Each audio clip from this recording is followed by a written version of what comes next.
It is a cold and rainy morning here in London, and we are currently fueling on coffee from Pret at the King's Cross station. It's really miserable.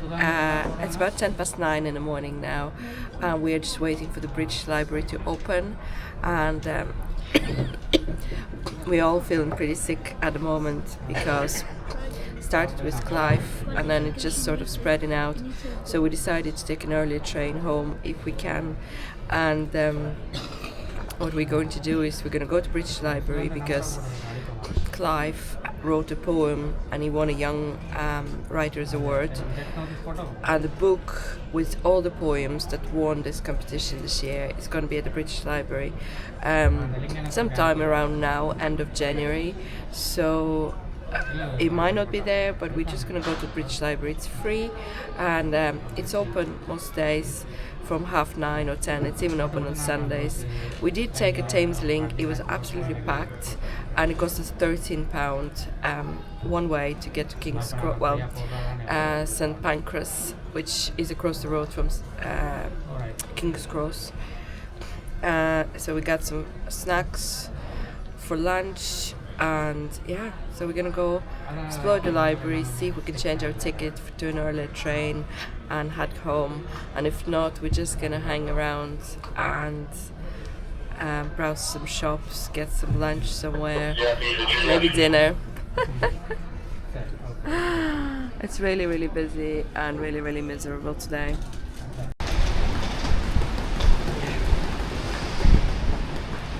This is space called Piazza, so mainly like a space town, Hawaiian, and it's part of the design. Fortunately, you could see how miserable it looks now.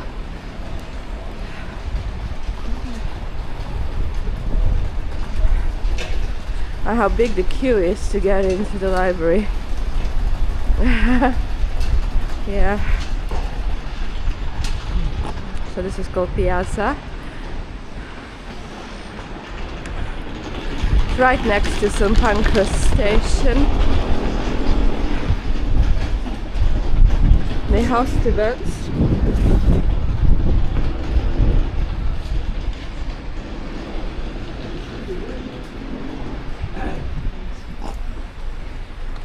The Knowledge Centre. So the British Library was opened in 1998 by the Queen Elizabeth II, and the building itself is designed by a lieutenant in a naval, so it sort of resembles the ship in many ways. The 10 million bricks used to build this building is all handmade. Yeah, impressive, isn't it? Excited, guys?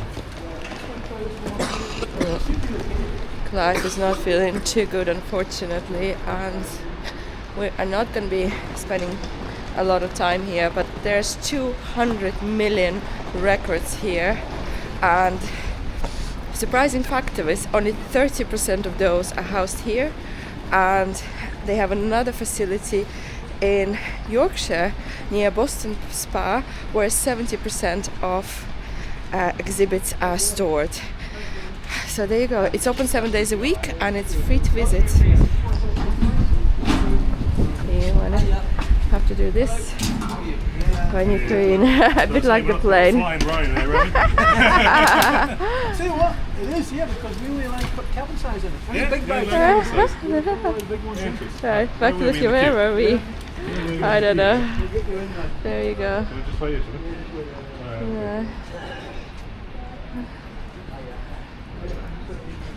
So here you could see Magna Carta, 800 years old, 800 years old, and it has its own room apparently. You can see this building was opened by Her Majesty the Queen, like I mentioned, in June of 1998.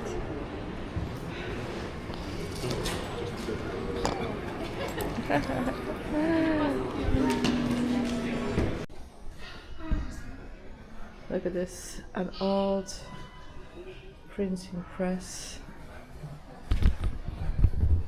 Well, we actually just found out that we can't see Clive's book here because it's actually in a collection in Yorkshire.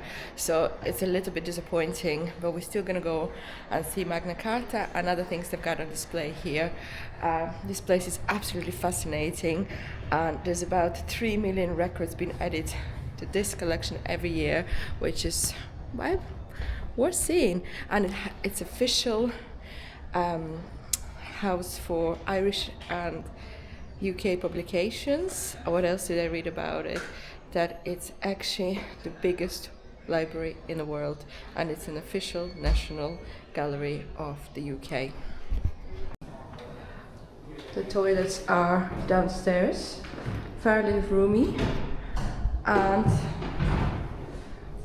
there's also free lockers, and you can store your coat here for free, which we did just that because we were absolutely soaking wet coming in here. So it's nice to have a place where you could just actually leave your coat and pick it up later, and it's free.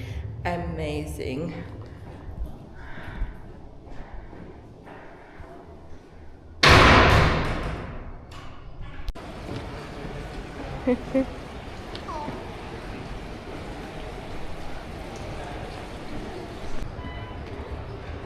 See those books there in the glass tower? That's all King George books, I believe, or one of the kings anyway. Amazing, huge collection. There they are, up close. There's something like 3 million patents held here as well, as all these amazing books from the King's collection. Amazing. This is the learning desk. What are you doing, Clive? I am trying to create a beach music with animals. Animal sounds.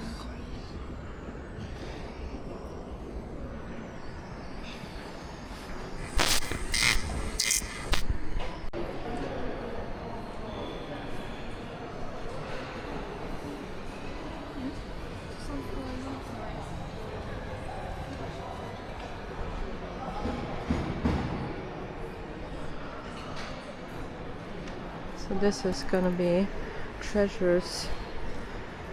Yeah, so Leonardo da Vinci's notebook is also here.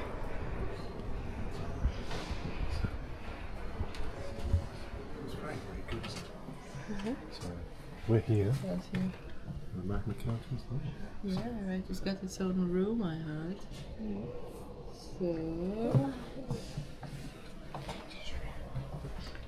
Alright, treasures of British Library. Jane Austen's manuscripts and Beatles lyrics are here as well.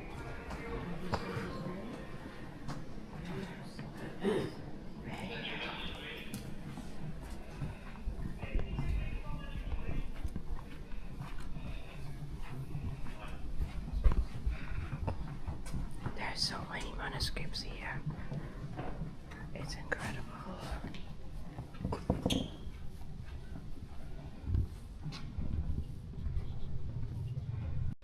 This is it. This is the oldest document in the world. Magna Carta. Don't use that in here, no selfie, stick in here. That's famous document in the world.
Another printing press on display, fascinating really.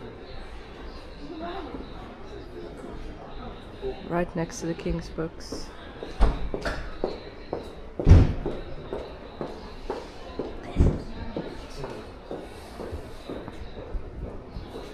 And the kids are fascinated by all the stamps.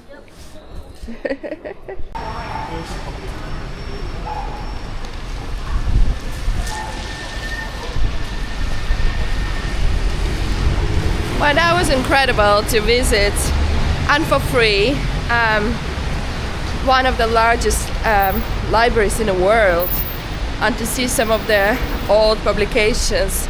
Weren't able to make a lot of footage inside because a lot of exhibits were restricted, but I have inserted some stuff that we were able to view and film, and there were a lot of breakout areas, lots of reading rooms.